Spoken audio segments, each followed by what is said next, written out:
Hey everybody, welcome to Film Reel. I am your host, Chet Severn, and with me is Matthew Wegg and Xander Blake. Hi, how are y'all doing? I have always said your name wrong. So, Chet, we have some things to talk about today in Film Reel? Yes, we do. So, first topic, which is a sad topic to start off with, but has to be done. Charming Carr passed away these last few days. She played Liesel in The Sound of Music, and she passed away of a rare form of dementia. So, yeah. What are your thoughts on this? I remember being very young and actually watching The Sound of Music, not really getting it at that time. But earlier on, when I actually started taking music classes, I really wanted to appreciate it. But it's sad that she, had to pass away. But she lived a very full life, and I don't know.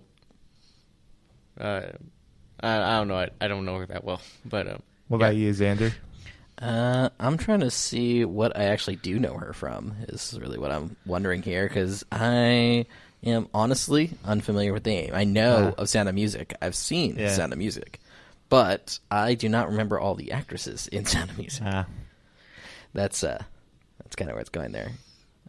She was also a singer, apparently. Yeah, she was in The Sound of Music. She did the "You Are 16 Going on 17" musical segment of the film. Leslie Von Trapp. Yeah, Liesel Von Trapp. See, I'm all bad with everything.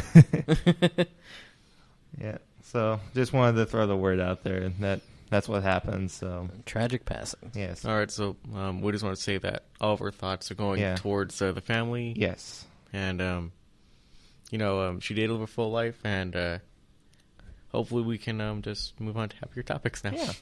Yeah. Moving forward from that, first things up, the Passengers trailer. Way more dramatic than I thought it would be. I was thinking more comedy. You've got Jennifer Lawrence. You've got Chris Pratt. Where is my comedy? Okay, this looked more like a drama and a thriller. I am not used to that from these two actors. You mean you're not used to Jennifer Lawrence in dramas? Yes. Well, okay, she's been in dramas, but they're more of dramedies. Kinda. They got the funnies thrown in there, and they're not as. Did you see Winter's Bone? Okay, stop it. No, seriously. It's like, yes, I get where they're going, but it's like, when have you seen Chris Pratt be that serious? Did you see Guardians of the Galaxy? Yeah, I was about to say Guardians of the Galaxy was pretty close. He was not serial. Well, he had the moments where he really needed to get serious, and he actually pulled it off. So I agree. He had his serious moments, but there was a lot of dramedy going on there. What? How do you beat the end villain? You start doing a dance-off? Dance-off! What are you doing? Did you see Jurassic World? Okay, that's true. Okay, still. Not same true. thing. When I watched it, I was like, the trailer? Yeah, it looks interesting. I like the ship design. It's a cool ship design. The Helix design? Yeah, that ship is pretty impressive. I was just like, thumbs up for interesting ship design. It's not boring. Mm-hmm. But right? Yeah. It's not typical. It's not a raindrop. It's something bizarre. But other than that, I'm kind of just getting like... I will say they did one thing on there that I've always wanted to do. What? Just take my head and just crash it right through a bar. Just, But that was a robot. Yeah, but it happened. Smashed. See, I'm not a robot, so I can't do that with myself. But, if I was a robot, I could smash my head against a bar and all right, so for those of you who don't know what the hell we're talking about, what Passengers is basically it's a movie coming out later this year. It's about this ship that's carrying like over 150 passengers, and they're all in cryogenic sleep for like 90-year journey. Yeah, they're supposed to be out for 90 years. I thought they were out for 100 years. No, it's 90. Oh. And two of the passengers wake up, and they're just trying to kill time, and I guess stuff starts happening, and now you go, you have a movie. Yeah. Yeah, I will give you an interesting tidbit on this movie. This was actually the first movie that Sony started greenlit after they got rid of their old CEO. So this is the first of the new slate of Sony products. Oh. So after Amy Pascal? After Amy Pascal, this is the first slate. So this is the post-Adam Sandler Sony is what we're seeing here. Okay. So this will be interesting because we're finally starting to get into new material that was not from the old one. So maybe we'll see some different things. I don't know of any other big mix-ups in the studios besides Sony completely wiping the slate with themselves. Yeah. As for me, when I saw this Passengers trailer, to me it felt like there was like a boatload of references to other sci-fi films, like 2001: Space Odyssey, being probably the number one on my list for parody. 2001: Space Odyssey. Wait, you want to see it as a parody? No. It's like references. Sorry. Okay, I can see references, but a parody would just be making fun of it. Yeah. I think they did that. It's called Airplane 2. No, not at all. Hey, hold that conversation for later. All Another right? time, perhaps. Another time. Chet, what do we got next? Let's see. The Mad Max prequel. Since Mad Max is done pretty well and highly unexpected results for their female character, in which apparently they're getting the prequel is going to be based around that respective character. Fast and the Furiosa. Yes. Hey, this sounds like a good idea. Yeah. I can completely get it behind a Furiosa movie. Yeah, no. I would totally dig it just because she was awesome. Yeah. But we already know the ending, though. That's the problem with any prequel. Mm-hmm. But there's but you can do them well, and as long as there's an interesting story they're gonna tell, it'll be fine. It doesn't matter where what a character ends up. It's fine. Oh, there's been great prequels, but there's also been terrible prequels. Right. All right. I feel like this is gonna be one of the better ones. Yeah. Just because the character is so fascinating. Okay, so think of a good prequel then. Give me a moment. Chet talk. Yeah. Come on, Chet, give me one. I want a good prequel. Can't think of one. But I will move to a different topic, still related to Mad Max, though.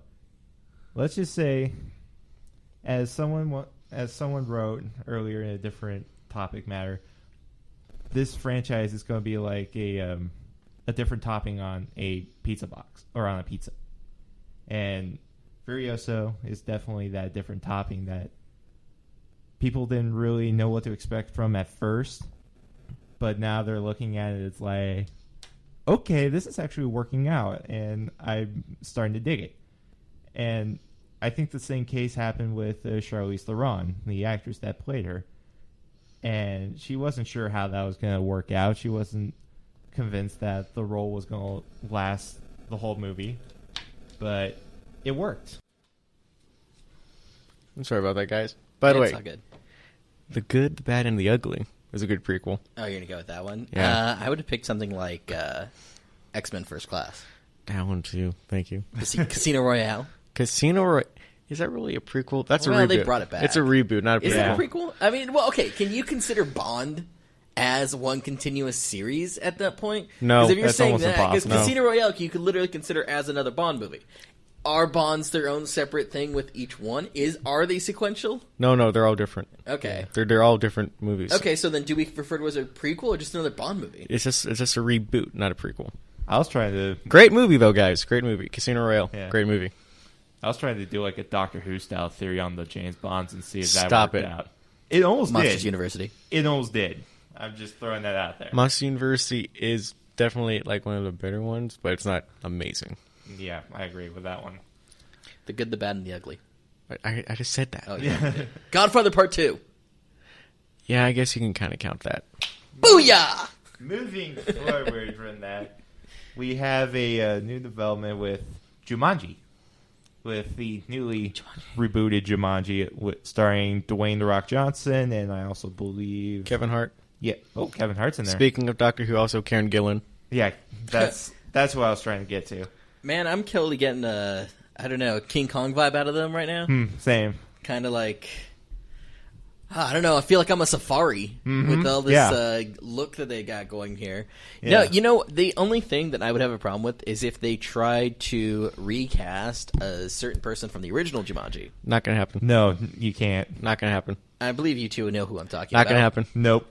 Well, I mean, we know what we're talking about, but it's not going to happen. No. That's what I mean, though, is as long as they do not try to shoehorn that shit in, where they're going to add him or some kind of lookalike or some fake CGI version of him, I'll be happy.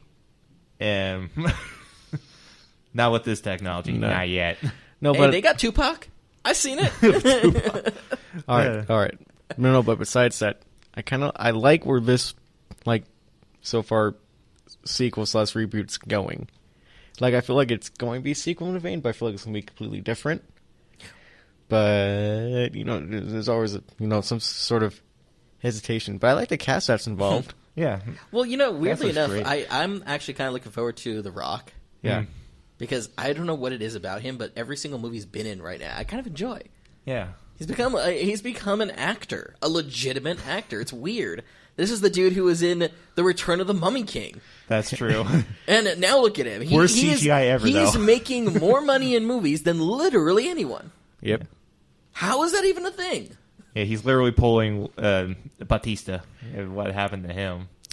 No, because Batista's not at The Rock level yet. Well, true, but he was a wrestler that pretty much decided to become an actor instead. Well, I had just a question. Yeah. I think this goes down to this. Chet, what's your name? What's your name, Chet? Chet? It doesn't matter what your name is. Oh my gosh. All right. Moving forward from that, we have the Margot Robbie, rumored to be executive producer for the Harley Quinn film. I don't think that's a rumor. I feel like that's actually in contract at this point. Legitimate now? Okay. Yeah, legitimate. Okay. As producer? As an executive producer. Oh, okay. Executive producer. Yeah, that'll be interesting. Which, I mean, still, that means that she has some kind of power in how the movie is going to shape up. So, do we think this is a good thing or a bad thing? I think it's a good thing. Just think it's a good thing when the actors get control? I think it's a wild when card. certain actors get control. But we don't know about her, do we? Yeah. Has she done producing on anything else? She hasn't done producing anything else, but she has a good track record, in my opinion. Well, wait a minute. I've got her as producer on a few things, actually. Ooh. Oh. What we got? Terminal. Terminal, as in the terminal? Terminal producer, post-production, 2016. I can pull it up for you. Let's backtrack a little bit farther. What other movies has she done that? There are no other movies. It's literally that and another movie that hasn't been aired yet. Okay, so case in point, it's kind of a wild card for some of us. I think it's a complete wild card either way at this point. Yeah. It may not matter in the end, but once this Quinn film comes out, then it's gonna have to make or break, depending on what happens. You guys need to have faith in the DC cinematic universe, all right? Wow, you're funny. You think there's faith in that universe. That is amazing. I think it is a train wreck, and we get to watch it burn. Yeah, it's starting to shoot itself in the foot a little more. Have you seen any of the movies, Chet? Shut it. Have you seen any of the movies? Shut it. Then you can't say anything. I have, and they suck. Well, since you've seen it, I'll let you say whatever you want. I like both of them so far. You're talking about Suicide Squad and BVS, Batman v Superman. I mean, because technically Man of Steel is also... That's a masterpiece. No, that's a masterpiece. Shut up. Okay, there's parts of it. Okay, again, here's the thing that's wrong with the DC universe. There are parts of it are good, and all of them. And then, like, the rest of it is shit. And the shit is so overwhelming, you can't get the stench away from the good parts. Can't really agree that Man of Steel was most coherent of the three? Yes. Okay. Yes, coherent, yes. But they added stupid stuff again and again and again. And why do we keep running into this thing with DC just being so terrible at, I don't know, just trying to make a superhero story? Does it feel that hard to you to make a superhero story? Marvel literally just copied the Iron Man part again and again and again for every one of their movies, and it's worked great. Yeah, I don't know, guys. Man of Steel is the best. You still have hope? I still have hope. I'll say this. If Wonder Woman is like a complete, utter train wreck, I'm going to call it quits. You know, it's pretty damn hard to screw up the Wonder Woman thing if they're going with just Wonder Woman itself, but DC has a really good record of screwing up good ideas. Well, I mean, I like the setting of that movie. You know, the World War I setting. Yeah. No, that's what I'm saying. It's a good idea. It has all the characteristics of a great movie. Agreed. But you've got DC again. I don't know. Is it DC or is it the companies that are doing the production for it? It's Warner Brothers, isn't it? Because this is my. If I were to put my blame on anything, if I've to pulse the issue that is in the DC universe at the moment, are probably copy Marvel. No, it's not trying to copy Marvel. No, it's not trying. Because they're obviously not. Okay, sorry, Marvel's success. It's taking pages out of the successful Marvel book. But I would put it more on the the producers and the people who actually have to approve. No, not Snyder. Shut up, Schneider. No, it's when so before a film, after they do all the principal photography, they have to, you probably know how the studio system works. You have to submit the film, and then producers give their notes. Saying it for our audience, sir. Oh yeah. So when a film is done, you have to actually do something called producer notes, where the producer will give the director some notes, just be like, we want this instead. We want you to cut this out. Right. So on and so forth. And you think it's going wrong there? I think so. The bad communication. Here's my problem with the whole thing. It's the way the studios designed this. They want to jump right into Marvel's success. They don't seem to understand you do not need to copy Marvel to make a successful thing. They needed to establish these characters. Why can't they have a Batman movie, a Superman movie, a Wonder Woman movie by themselves? You don't need to start combining them immediately. Did Marvel do that? No. You had what? You had Iron Man, which started it. Mm-hmm. Then you had Thor. Then you had a Captain America. None of these involved each other. They had just elements of it. Well, you have to think also back then, the Avengers universe wasn't really solidified with the first Iron Man movie. But that's what they were trying to do. That's what I'm saying DC's doing wrong. Don't solidify me in this universe yet. Just introduce me. I don't want every single thing thrown at me at once. That's where they go wrong every time. Right. Yeah. I don't think it's an issue. They could have made it work just fine. Yeah. But the way that they went with, their immediate solidification was totally wrong. I think they just needed to take their time. I think that they had the things there, and they could have introduced it in a slower fashion, and it would have made sense. Because that's the main problem with most of these movies, is they keep trying to rush stuff. They keep kind of be like, here is all of these things at once. Please understand them really quickly, because here's 5 seconds of this, and you need to understand this entire concept. I will say this. I feel like Batman v Superman would work better if it was just Batman v Superman without the Dawn of Justice tag. And that would have been enough. That I'll agree with. Way too much going on. Okay, did you ever see the, what is it? I think they did an animated one of Batman versus Superman. I think it was a movie. No, it was a cartoon. Yeah, no, it was a cartoon. I meant the cartoon movie. They did a movie of it, and I think they also converted it into the TV shows as well. I think I had a hand raised over there. Okay, 3 minutes? That was a well-done piece. It was, you introduced them, they beat each other up, they were like, oh, wait, we got this enemy. They went after the enemy, and it's a movie. Yay! Happy ending. Ah. Yeah, I don't know. All right, we spent way too much time on that topic. Yeah, so let's just run through this one quickly. Underworld apparently trying to make a comeback in the film industry. Please. What's going on here, people? Please, God, no. I think that's another Sony product, isn't that? That is Sony. Oh, man, we're in the Sony episode today, aren't we? Sorry, can't help that one. I don't know. It's just why do we need another one? And why did this many years after the last one? Well, what was the last one? Revelations or something? No, Awakening. That was Resident Awakening. Okay, I'm so sorry. I lose track of all my Sony products. I think that was 2012. So I think it was either 2012 or 2014. Okay, again, that's 2012 still a while. Sounds right. Yeah. For these movies that come sequential like this, I think we're losing track. We don't need Okay, case in point, we don't need another Underworld. We're done. We were done at the first movie. Okay, that was good. We don't need more of them. Mm-hmm. Yeah. And the weird thing is, it's hey, look, here's this movie. Guess what? It's coming out in October. It's what? Like this October? It makes sense. You got your Halloween. It's probably their only time they think they can get an audience. But even though Underworld is like a very declining franchise, it would have still done some kind of marketing to let people know that this movie was coming out this year. I mean, I like the films themselves for cinematography-wise, because I thought they were interesting. They used a different color palette than most movies, and the action was pretty interesting. But, I mean, other than that, it's pretty generic. All right, closing thoughts, Chet. I really didn't really care about Underworld when I first heard about it, but that's not gonna win me any favors right now. But yeah.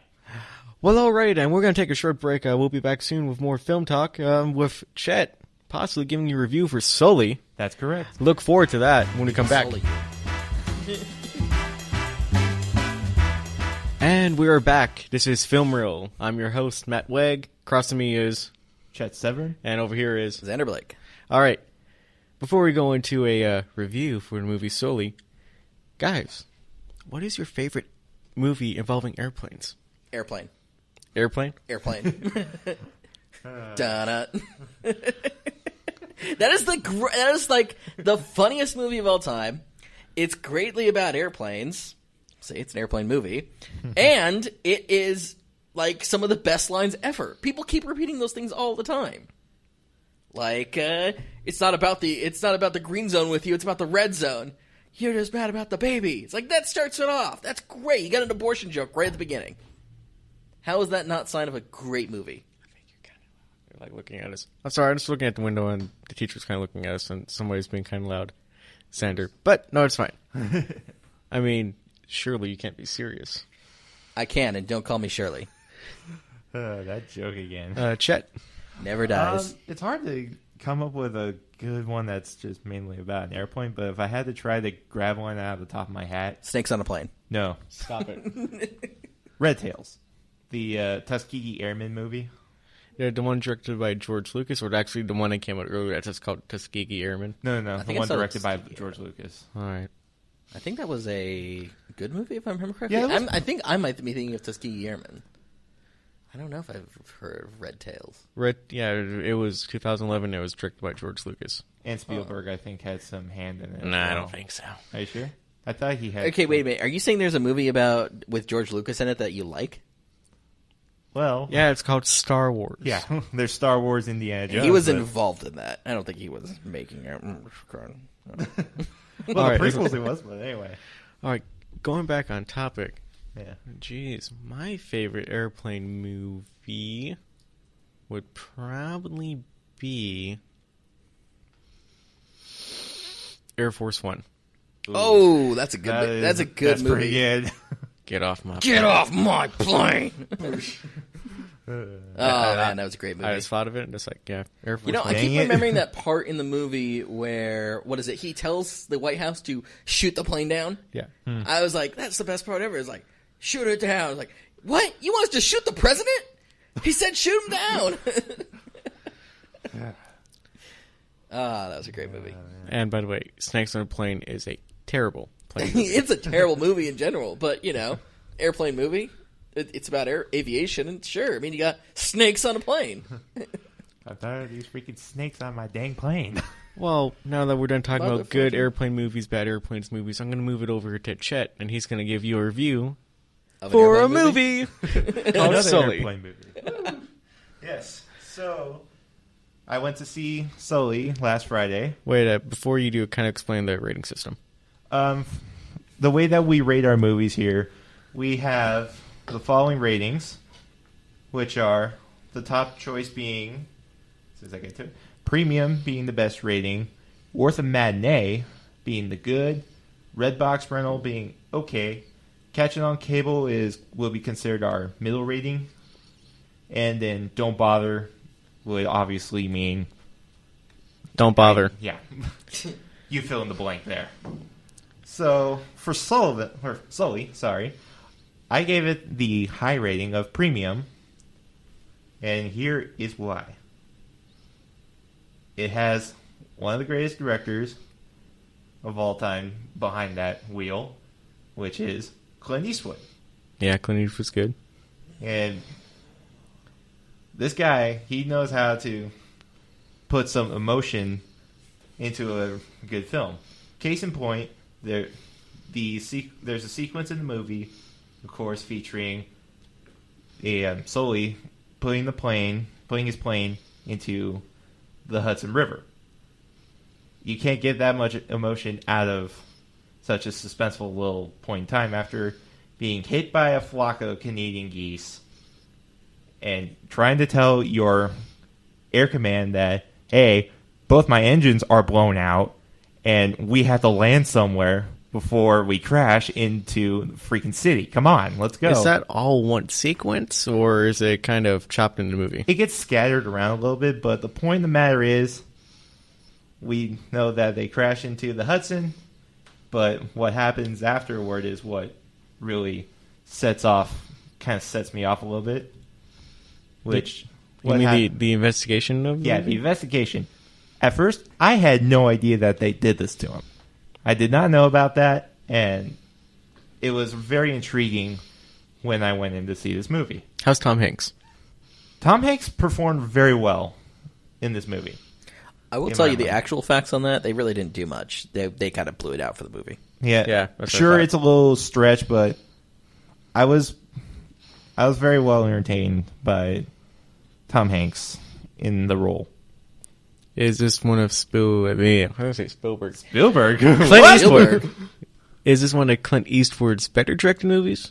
I think it's definitely going to get some Oscars, or at least some really high recognized nominees for Best Actor, probably Best Director, and probably Screenplay. Best Screenplay. All right.